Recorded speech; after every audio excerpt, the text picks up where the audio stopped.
Isomers differ orientation. Isomers में difference कहाँ है? ओरिएंटेशन क्या 3D अरेंजमेंट में अंतर है। ठीक है, इट इज ऑफ 2 टाइप्स। बेटा कौन कौन से 2 टाइप है? ऑर्गेनिक वाले ही 2 टाइप है, ज्योमेट्रिकल एंड ऑप्टिकल।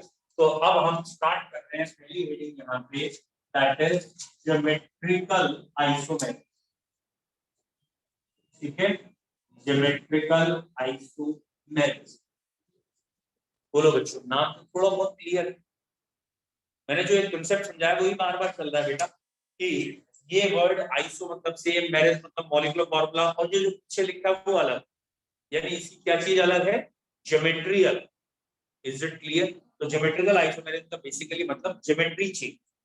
ठीक, जैसे कल समझाया था तुम्हें। ठीक है, आपके बालों को अगर इधर से इधर करते हैं ज्योमेट्री हो गया। ठीक है, दूसरा तरीका, जैसे अब ये बच्चा बहुत हंस रहा है, अब लेट सपोज हमें नहीं समझ में आया तो हमने इसके कम, इसके दांत जो है लगे वही है, लेकिन वो बाहर की जगह वो अंदर की तरफ हो, तो हम कहेंगे ये देखो नई ज्योमेट्री आ, एक शेप नई आ। तो ये पहले के मुकाबले एक नया प्राणी दिखने में लगा, दैट इज ज्योमेट्रिकल आइस।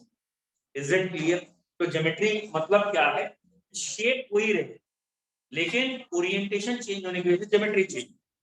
बच्चों पहला पॉइंट, कोऑर्डिनेशन नंबर 2 या 3 कोई भी स्टीरियो आइसोमेरिक शो नहीं करता, नॉन स्टीरियो आइसोमेरिक। ठीक है, कोऑर्डिनेशन नंबर 2 और 3 में कोई भी स्टीरियो आइसोमेरिक नहीं होती है, ना तो ज्योमेट्रिकल ना ही ऑप्टिकल। यानी ज्योमेट्रिकल ऑप्टिकल सिर्फ और सिर्फ कहां पढ़नी है हमारे कोर्स में? Coordination number 4 and 6। Coordination number 4 and 6 में आइसोमेरिक पढ़नी है और कहीं नहीं। पहला पॉइंट क्लियर है? ठीक है, तो आपने जहां भी लिखा है उसके ऊपर अगर जगह है तो आप जहां आपने लिखा है ना टाइप्स ऑफ स्टीरियो आइसोमेरिक, उसमें अगर जगह है तो पहला पॉइंट ये लिख लो, coordination number 2 and 3 do not show. भाई कॉमन सेंस से बाकी बात क्या कहना चाहते, do not show geometrical sorry stereo isomeric.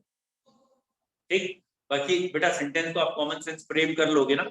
The complexes having coordination number 2 और 3 they do not show stereo isomeric. वो कॉम्प्लेक्सेस जिनका कोऑर्डिनेशन नंबर 2 या 3 होता है वो नहीं करते। तो कौन से शो करते हैं? Coordination number 4 and 6। बेटा ये जो हम पढ़ने जा रहे हैं ना ज्योमेट्रिकल और फिर ऑप्टिकल, मैं आपको सही बता रहा हूँ, जब आप ऑब्जेक्टिव क्वेश्चन करोगे या इसके बाद क्वेश्चन करोगे या पूरा चैप्टर खत्म हो जाएगा तो आप बार बार यही कहोगे पता नहीं यही नहीं समझ में आ रहा। ये अब अच्छे अच्छे बच्चों को बाद में अगर इस समय आपने फोकस नहीं किया तो बार बार ये दुखदाई आइसोमेरिक है, आपको बार बार पिंच करेगी, कहीं ना कहीं कंफ्यूजन क्रिएट करेगी। तो इसे ढंग से समझ लीजिए क्या। अब हमें पहली चीज दिमाग में रखनी है कि अगर कोऑर्डिनेशन पर 4 या 6 है तभी ये आइसोमेरिक देखनी, अदरवाइज देखी मतलब 5 में भी नहीं देखनी, 7 में भी नहीं देखनी, 2 3 में भी नहीं देखनी, सिर्फ कोऑर्डिनेशन नंबर 4 और 6 में। ठीक, अब हम पहली बात कर रहे हैं ज्योमेट्रिकल, फिर ऑप्टिकल की करेंगे। ज्योमेट्रिकल आइसोमेरिक में कोऑर्डिनेशन नंबर 4, बेटा कोऑर्डिनेशन नंबर 4 देखते हैं। आई होप सो आपको पता हो कोऑर्डिनेशन नंबर 4 में 2 तरह की हाइब्रिडाइजेशन। कौन से 2 तरह की होती है? हाइब्रिडाइजेशन का नाम तो हो गया बेटा DsP2 और sp2, ये 2 है ना। और शेप का नाम हो गया स्क्वायर प्लेनर और एक शेप का नाम हो गया टेट्रा। अभी आप लिख क्या रहे हो बेटा? समझ लो ज्यादा अच्छा रहेगा। अभी ये सब तो लिखने की जरूरत नहीं, सब लिखा है। ठीक, अब हम बात कर रहे हैं कोऑर्डिनेशन नंबर 4 में what is the sense of geometrical isomeric. पहले मैं इसमें बता रहा हूं, जैसे स्क्वायर प्लेनर, तो बेटा दिस शेप इज स्क्वायर, ये एक प्लेन में तो स्क्वायर प्लेनर होगा। यहां सेंट्रल मेटल लगा है, लेट्स सपोज प्लेटिनम, यहां लगी है 2 क्लोरीन Cl और ये लगे हैं 2 ammonia and ammonia. Let's suppose ये न्यूट्रल कॉम्प्लेक्स है तो इसका नाम क्या हो गया? डाइक्लोराइडो प्लेटिनम। अगर न्यूट्रल है तो 2, मतलब 2 क्यों कहा मैंने? इसका -2 उसकी वजह से। ठीक, फिलहाल ये कॉम्प्लेक्स, एनी डाउट?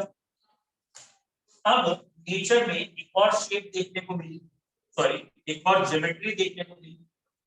अब अगर आप ध्यान दें तो आपको शायद समझ में आ गया हो इन दोनों में क्या अंतर है। बेटा बताना, क्या ये दोनों मिरर इमेजेस? नहीं। क्यों? मिरर इमेज होती तो अमोनिया के सामने अमोनिया अमोनिया तो है।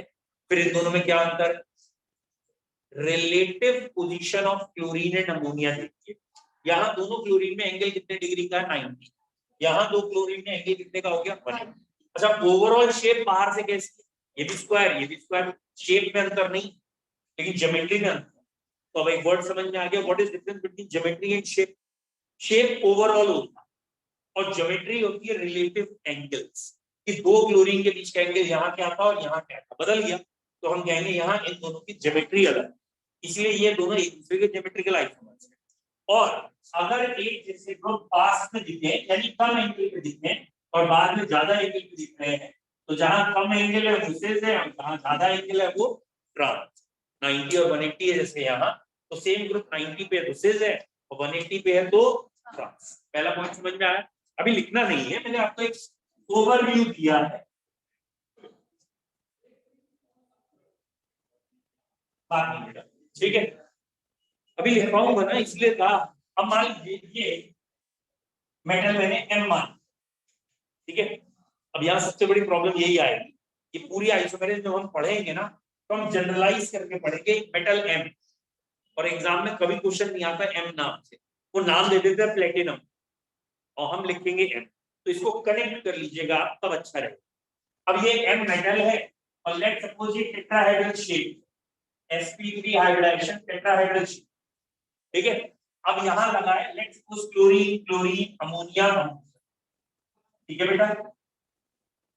फिर वही चीज एम मेटल है, टेट्राहेड्रल शेप है, chlorine chlorine ammonia ammonia. I hope so समझाने की जरूरत नहीं है, फर्स्ट सेकंड, ठीक है। लिख रहा है सब बच्चों को, ठीक है। फर्स्ट एंड सेकंड बेटा बताना कौन सा सीजन कौन सा ट्रांस, फर्स्ट और सेकंड बोल दो ना। सेकंड वाला ट्रांस। किसी को डाउट है तो पूछ ले पहले, बोलो बेटा क्या कह रहे हो आप, वो तो इन्हें बताया है, बोलो एक मिनट भाई तुम बोलो। वेरी गुड, बोला अब तक तो बता ही दिया मैंने।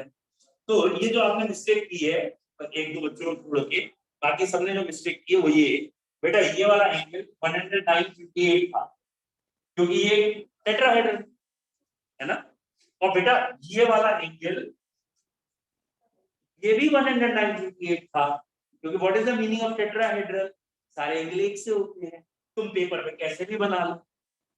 Is it clear. और अगर सारे एंगल एक से हैं तो जो डिस्टेंस इनके बीच में है वही डिस्टेंस इनके बीच में, चेंज ही नहीं हो रहे।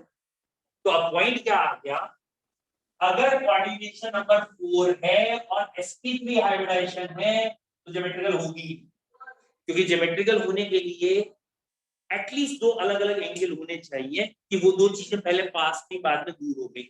यहाँ सारे एंगल एक जैसे हैं, पास और दूर का।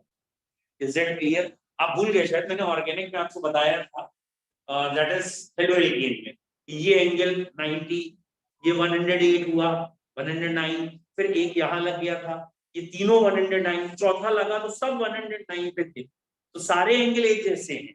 वो तुम्हारे पेपर पे बनाते समय कुछ भी बोलो। पहला पॉइंट क्लियर।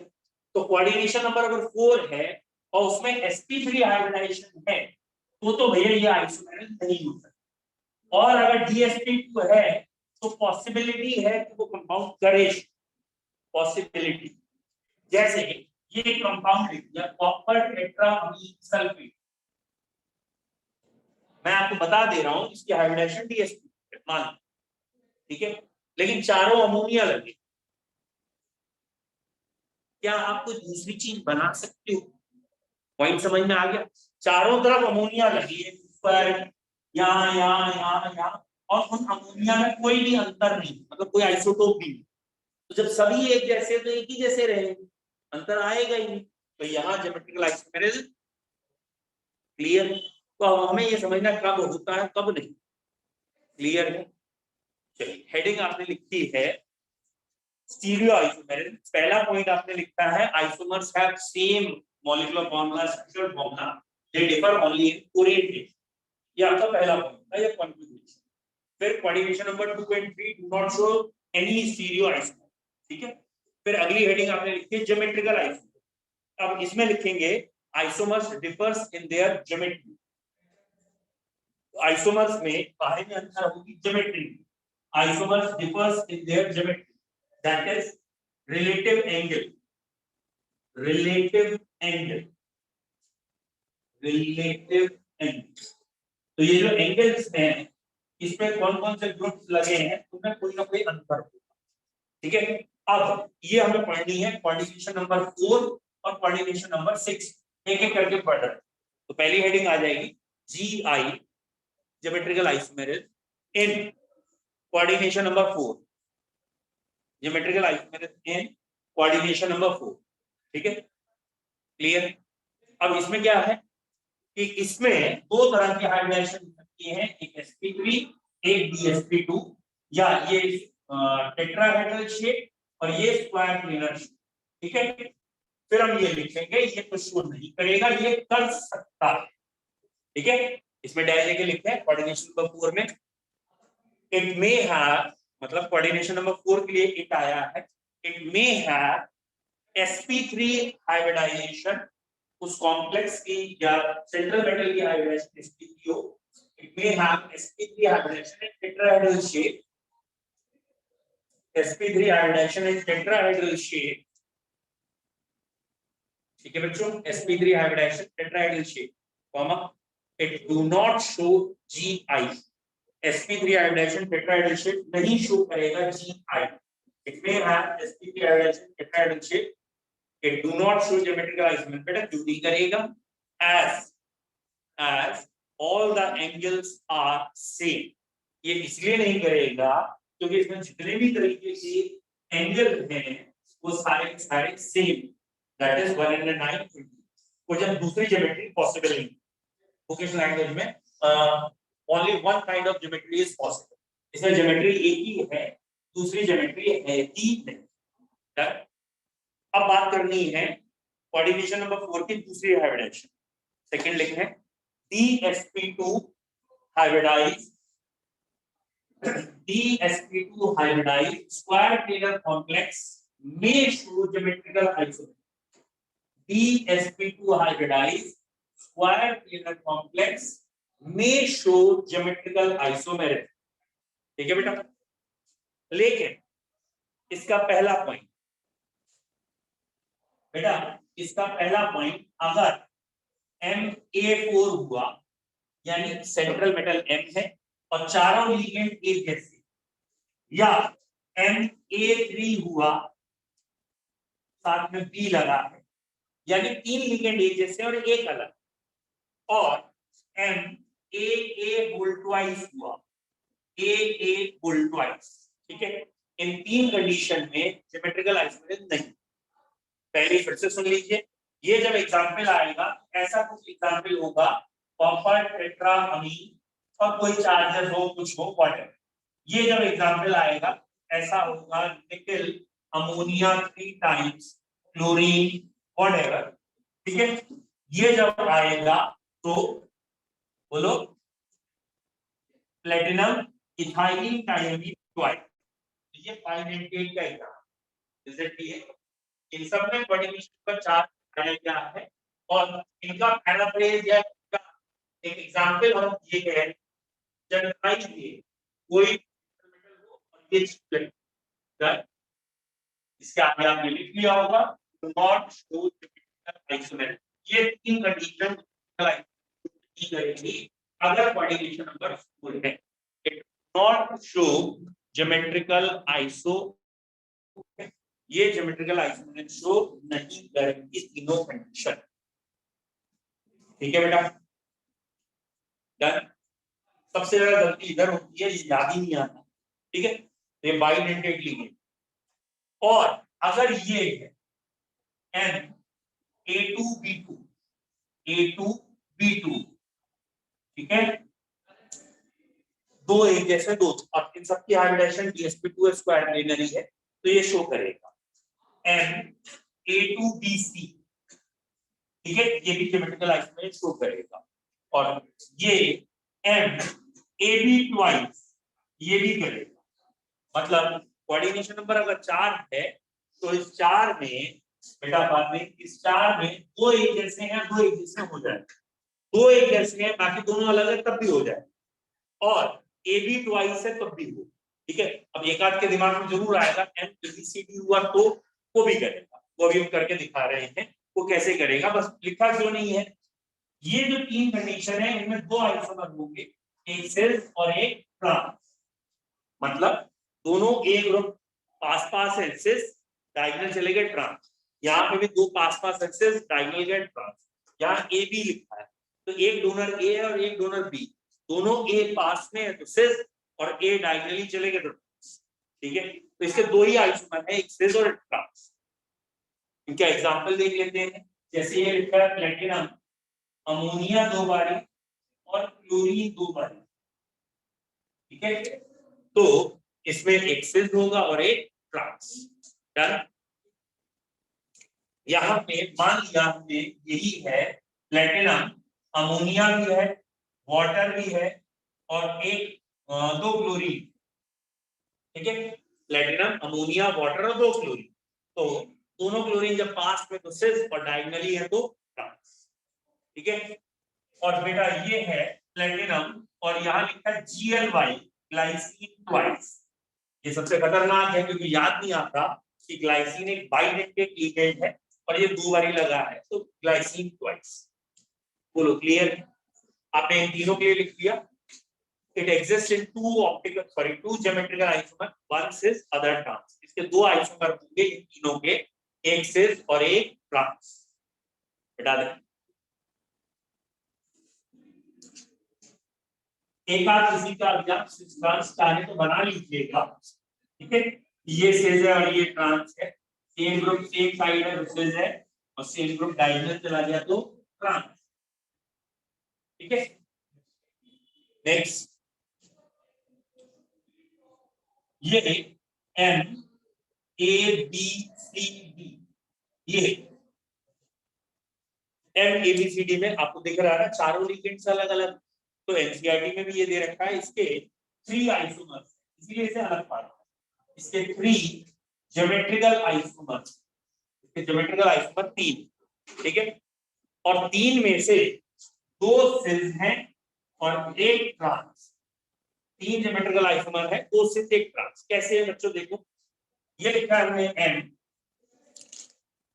ठीक है, और ये लिखा बेटा ए के सामने बी, ए के सामने सी और ए के सामने डी। अब बचे हुए लगा दो, यानी क्या क्या बचा था, ए और बी हो गया था, सी और डी बचा था, ए और सी हुआ है तो डी और बी बचा है, ए और डी हुआ है तो सी और बी बचा। Is it clear? अब आप चेक कर लो इसके अलावा कोई और कॉम्बिनेशन बचा तो नहीं, मतलब जैसे ए और डी के बीच में 90 का एंगल एक बार होना चाहिए, एक बार 180, तो ये रहा ए और डी में 90, ये 90 और ये 180। अब लेट सपोज हमने ए और डी को मान लिया है कि ये दोनों सीनियर ग्रुप्स हैं, मेन ग्रुप्स हैं, तो ध्यान से देखो दो बारी ए और डी में 90 होगा और एक बारी 180 होगा, या आपने बी और सी को मान लिया सीनियर ग्रुप्स है तो दो बारी बी और सी में 90 होगा, एक बारी 180 होगा, या कोई और आपने ए और बी मान लिया तो ए और बी में एक बारी 180 होगा, दो बारी ए और बी में 90। Is it clear? तो दो बारी 90 वाली फॉर्म सिस हो गई और 180 वाली फॉर्म ट्रांस हो, तो जिसको भी आप आइडियल मानते हुए करेंगे उसमें सिस और ट्रांस ऐसे आएगा, दो सिस एक ट्रांस, ठीक है। अगर आपके दिमाग में आइडियल किसे माने क्या है, वैसे तो क्वेश्चन है नहीं हमारे ऐसे, बट इसके लिए ना हम ऑर्गेनिक वाले रूल यूज कर लेते हैं। ऑर्गेनिक का याद है आपको, प्रायोरिटी देने का रूल, डायरेक्टली अटैच एटम का एटॉमिक नंबर जहां जाता है उसकी प्रेफरेंस जाता है, वो सेम है तो अगला डायरेक्टली अटैच, तो वैसे देख सकते हैं। फिलहाल यहाँ दो सिस और एक ट्रांस, क्लियर है। तो ज्योमेट्रिकल आइसोमेरिज्म का नटशेल पॉइंट क्या आया बेटा, ये नटशेल पॉइंट आया कि एम A4 होगा, एम A3 होगा और एम A ये कंडीशन होगी तो नहीं, और एम A3B हुआ, एम सॉरी A2B2 कहना था, और एम A2DC हुआ और एम AB12 ये शो करेंगे दो, और इसके बाद अगर एम ABCD होगा तो भी शो होगा, लेकिन ये 3 में करे। बोलो क्लियर? इसके 2 आइसोमर होंगे सिस ट्रांस, इसके 3 होंगे 2 सिस एक ट्रांस, इसका नहीं। बोलो कोऑर्डिनेशन नंबर 4 आ गया। जल्दी से एक बार रिपीट करके देखिए, कोई इंपॉर्टेंट कोऑर्डिनेशन नंबर 4 में आपको नहीं आया हेलो।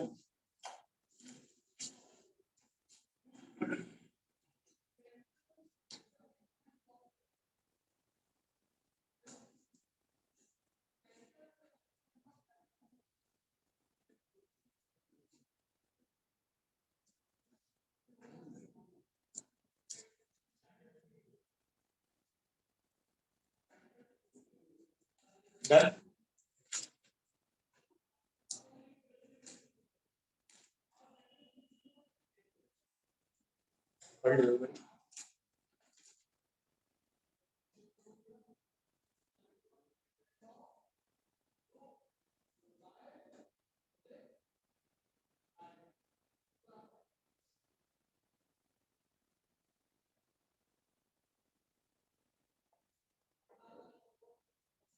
ठीक है, अब हमें बात करते हैं कोऑर्डिनेशन नंबर 6।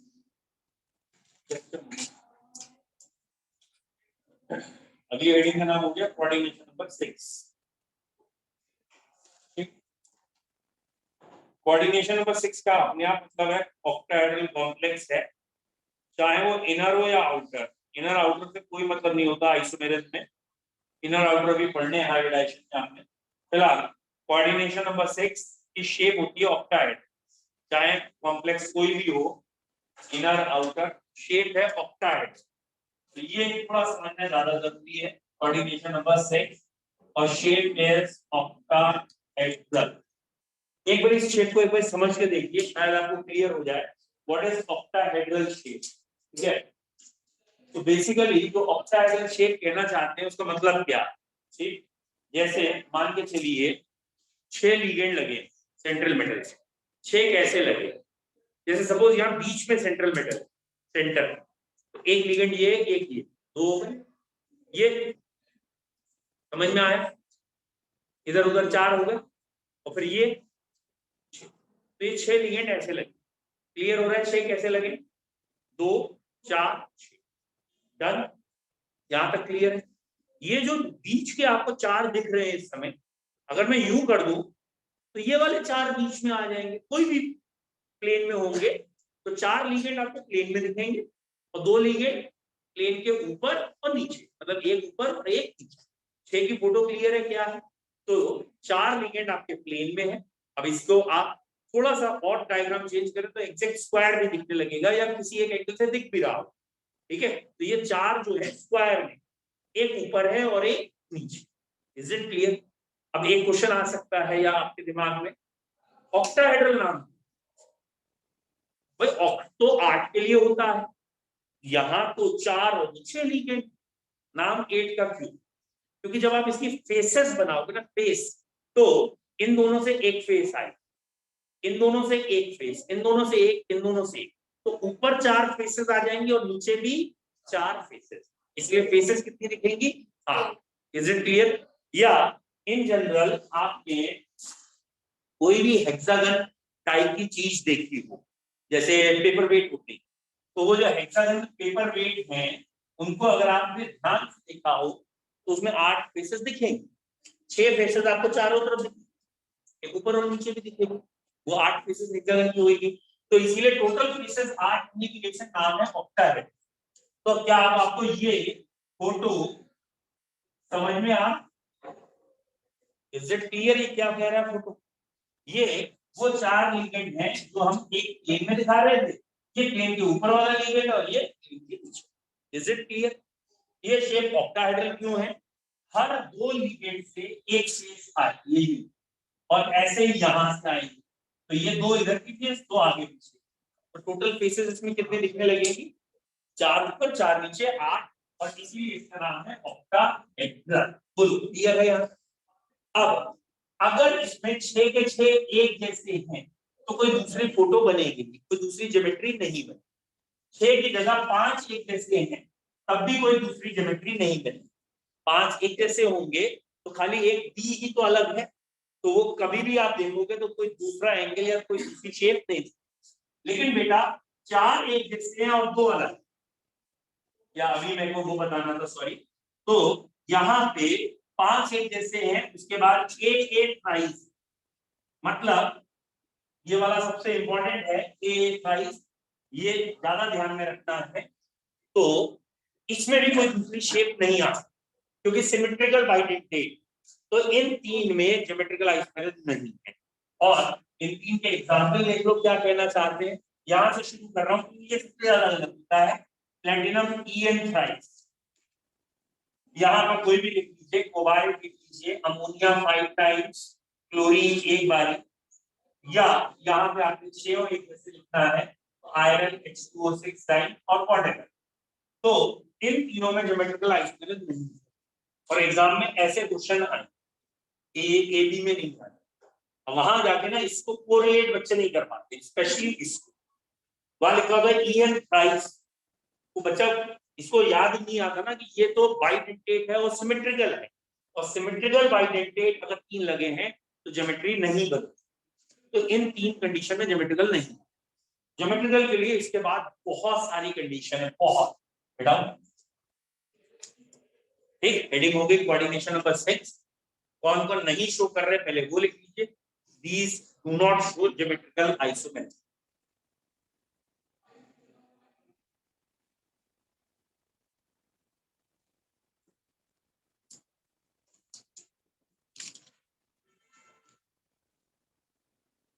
बता दो बेटा,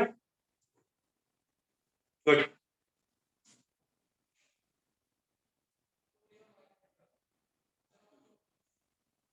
नेक्स्ट, अब ज्योमेट्रिकल आइसोमेरिज्म कौन शो कर सकता है? Which of following can show geometrical isomerism? ठीक है बेटा, अगर ये लिखा है एन A4B2, ये सबसे कॉमन एग्जांपल है ज्योमेट्रिकल शो कर।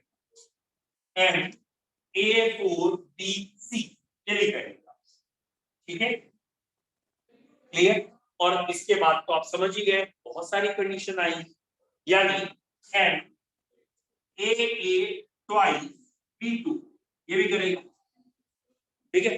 और ये ऐसे करते जाएंगे, ए बी सी लगाते जाएंगे। और अगर आपने M A B C D E F यहां तक ले गए, ठीक है, ज्यादा मत पढ़ना कि जेड तक पहुंच जाओ, ठीक है। A B C D E F 6 के 6 अलग लगा दिए, कितने आइसोमर? वेरी गुड, यहाँ 15 ज्योमेट्रिकल आइसोमर बने, ठीक है। वही वाला जो मैथमेटिक्स का है ना लॉ आपका, 5 + 4 + 3 + 2 + 1 = 3, सबको ऐड करते जाते हैं 0 तक, वो करेंगे तो 15 ज्योमेट्रिकल आइसोमर। जबकि इसमें आपको 2 ही बनाने, एक सिर्फ और एक प्लस, ठीक है। फॉलोड बाई, अगर किसी बच्चे ने कहा भाई ये है तो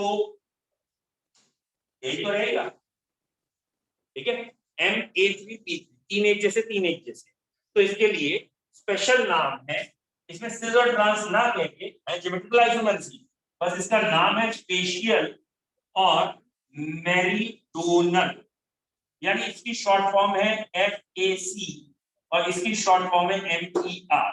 तो फेशियल मेरीडोनल यहाँ स्पेशल नेम है, वहां सिजर ट्रांस है, यहाँ फेशियल मेरीडोनल। अभी बना के देखते हैं कैसे। अब पहले इतने वो लिख लो, फिर मैं इसे मिटा के बना के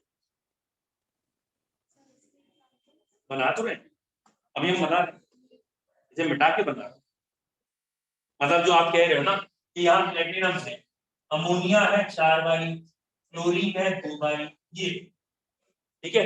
यहाँ प्लेटिनम अमोनिया है 4 बारी और 1 बारी मान लीजिए क्लोरीन है, 1 बारी ब्रोमीन है, सो ऑन ऐसे। यहाँ का एग्जांपल, प्लेटिनम EN है 2 बारी और Cl है 2 बारी, लाइक दिस। बेटा ये भी लिखिए,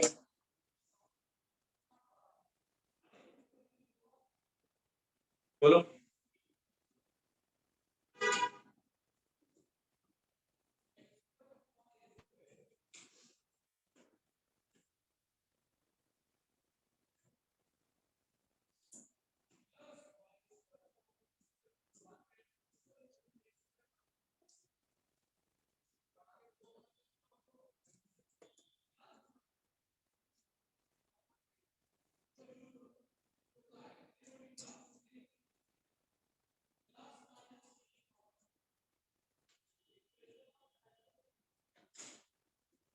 जाओ बेटा। अब बच्चों ये देखिए, अब इसके क्वेश्चंस या एग्जांपल्स पहले सिंपल।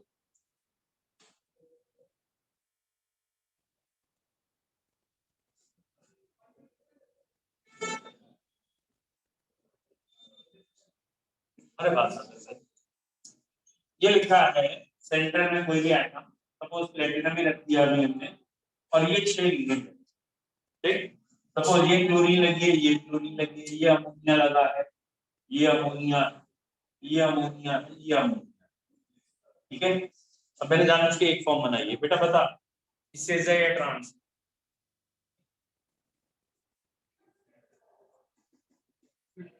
है ध्यान से। अब इसी का दूसरी आइसोमर बना देते हैं, ये क्लोरीन है, ये क्लोरीन है, 4 अमोनिया ये रहे, ठीक है। बताइए ये कौन सी, अच्छा वो भी सिर्फ ये भी सिर्फ कैसे हो, ठीक है। तो अब पॉइंट क्या है, अगर आपने देख लिया, मैंने जान उससे पहले ट्रांस ड्रॉ की थी, फिर से आपको देखना क्या था भाई, देखो ये तो 4 अमोनिया है, चारों एक जैसे हैं, आपस में दिक्कत नहीं है, कोई डिफरेंस नहीं है। इन 2 क्लोरीन में आपको डिफरेंस दिख रहा है, तो ये 2 क्लोरीन चारों से अलग, ये 2 क्लोरीन इस समय आमने सामने, मतलब कितने के एंगल पे है, 180, डायग्राम भी मालूम होगा नहीं। अब ये 2 क्लोरीन कितने एंगल पे है, 9, ये छोटा एंगल सिज हो गया, ये बड़ा एंगल ट्रांस हो गया, तो ये वाली फॉर्म सिज हो गई और ये वाली फॉर्म, बोलो क्लियर है सिज ट्रांस। तो जान उसकी मैंने पहले ट्रांस बना दी, क्योंकि अधिकतर बच्चे हैं मतलब जो सिज देख के बोल देते हैं, उन्हें सिमेट्री को लगता है सिज होगा, जबकि सिज फॉर्म में ये मिटा दो, क्लियर है। बता बेटा, थोड़ा सा चेंज कर रहे हैं, ठीक है। अब मैंने क्या किया है, यहाँ पे 2 क्लोरीन लगी है, ये अमोनिया है, ये अमोनिया, और अगले वाले में यहाँ पे 2 क्लोरीन लगी है, एक यहाँ एक यहाँ, और बाकी मैं मिटा नहीं रहा हूँ, आपको दिख भी रहा है। अब इधर से देख लेते हैं, बोल बेटा, अब की मैंने ये 2 बनाए हैं, ठीक है, बात नहीं कर रहे। अब बताइए इन दोनों में कौन सा ट्रांस, एक ये वाला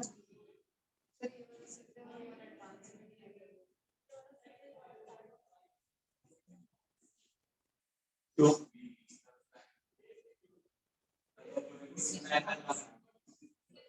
समझ में आ गया, बता बेटा। हाँ बेटा, दोनों ही, और मैंने इसीलिए तो आपको फोटो दिखाई थी, तब भी आपको नहीं ध्यान आया, आप भूल गए फोटो। चलो उन्हें मैंने पेन से दिखाई थी, तो छोटी फोटो होगी दिखेगी नहीं, अपनी मार्कर से दिखाता हूँ बेटा। ये ग्रुप लगे 4, ठीक है, ये रहा 5वां, इससे ये ज्यादा पास है या ये ज्यादा पास, इससे ये ज्यादा एंगल पे है, ये ज्यादा एंगल पे, 90 तो है। ये जो बनाए हैं ये बेसिकली हमने ये बनाए हैं, व्हाटएवर यहाँ पे जो भी है, इज इट क्लियर। ये 4 ग्रुप लगे हैं, और ये ऊपर वाला ग्रुप, एक बार हमने ये लगा दिया, एक बार ये लगा, दोनों एक ही तो है, तो these two diagram are same, दोनों ही एक ही फॉर्म है, सेम फॉर्म है, बस खाली पेपर पर रिप्रेजेंटेशन अलग है, इसमें ट्रांस एक ही। इसीलिए मैंने कहा कि आपको फोटो एकदम क्लियर होना चाहिए, अब क्या कहना चाहते हैं। 4 एक प्लेन में लगे, ये एक प्लेन में, और ये 3 डायमेंशन में इसके ऊपर लगा है।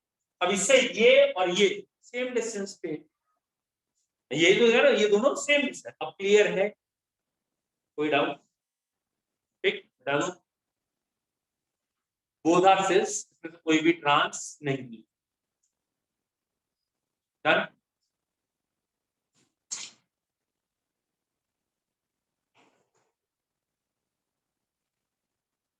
देखिए बेटा, ये है प्लेटिनम, ये ग्रुप ऐसे जब दिखाया जाता है तो बाइडेंटेट का होता है, और मैंने ई लिख दिया है, दोनों तरफ अमोनिया ही, ठीक है। ऐसे ही ये बाइडेंटेट है, ई लिखा है, अमोनिया है, और ये 2 क्लोरीन, इज इट क्लियर। और मैंने इसका दूसरा ये बनाया, ई एन इथाइल डाइअमीन, तो डाइअमीन में 2 NH2 NH2 होगा ना, यहाँ इथाइलिन ग्रुप हो गया, यहाँ और यहाँ NH2। NH2 को मैं अमोनिया कह रहा हूँ, मतलब नाइट्रोजन ग्रुप है। ठीक है, ये ठीक है। अब आपको बताना है, ठीक है, which one is cis, which one is trans।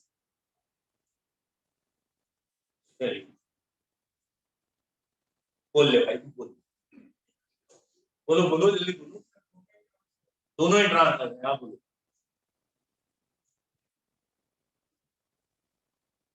मेरे को उसने कंफ्यूज कर दिया। हाँ जी, आपको कोई कंफ्यूजन? कंफ्यूजन मतलब आपके कान फ्यूज हो गए हैं क्या? नहीं फ्यूज हुए, बोलिए क्या? ओके, समझ में आ ही गया मेरे क्या? वो था ट्रांस। यहाँ दोनों क्लोरीन में एंगल कितना है? 180। यहाँ भी दोनों क्लोरीन में एंगल कितना है? 180। यही दोनों तो डिस्टिंग्विश फीचर है। ये तो पिछली बार कितना 4 अमोनिया कितना, तो ये 180 है, ये भी 180 है, खत्म, वो था ट्रांस। यहाँ सिस बनाया ही। तो अगर इसका सिस मैं यहाँ बनाना चाहूँ तो कैसे बने? ठीक है, तो ये सिस ऐसे बने, ठीक है, ये भी लेना। अब ये Cl दोनों 90 पे हो गए और यहाँ Cl 180, तो ये वाली फॉर्म आपकी सिस के, सॉरी ट्रांस, वो वाली फॉर्म आपकी सिस। बोलो भैया, ज्योमेट्रिकल आइसोमेरिज्म यहाँ तक क्लियर है? Any doubt? ठीक, अब Ma3B3 का बना के दिखा देते हैं, एक फैट हो जाएगा, एक मर्ज हो जाएगा। ठीक,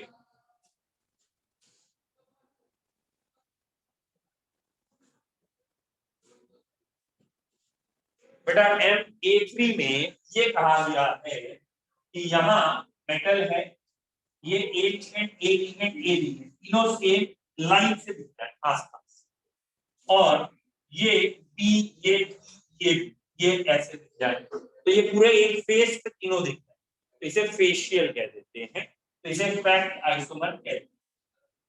ठीक है, अब इसमें किसी में भी कोई भी नंबरिंग चेंज हो जाए, दैट इज ये A है, ये A है, यहां छोड़ के यहां A, ये B है, ये B है, यहां छोड़ के यहां B, या एक A यहां, एक यहां, एक यहां, एक B यहां, एक यहां, एक यहां, स्कैटर्ड है, तो इसको कह रहे हैं मेरीडोनल, और इसकी शॉर्ट फॉर्म मर। ये फेशियल मेरीडोनल या स्कैट मर आइसोमेरिज्म Ma3B, ये डायरेक्टली पूछा जाता है, ये भी ज्योमेट्रिकल आइसोमेरिज्म का ही एक टाइप। फुल क्लियर है? ठीक है, ज्योमेट्रिकल फिनिश, ऑप्टिकल में ज्यादा है नहीं फिलहाल। ठीक, आइसोमेरिज्म आप मान के चलिए कल खत्म ही है, ऑप्टिकल भी 5 मिनट है, तो कल करते हैं, तो ऐसे कल करेंगे ऑप्टिकल। इस चैप्टर की 2 हेडिंग हो गई, एक IUPAC हो गई और दूसरी आइसोमेरिज्म। ठीक है, कल तक खत्म। बेटा जिसका फीस का जो है, कल मैंने मैसेज भेजा था, कोई असर ही नहीं हुआ, आप इंडिविजुअल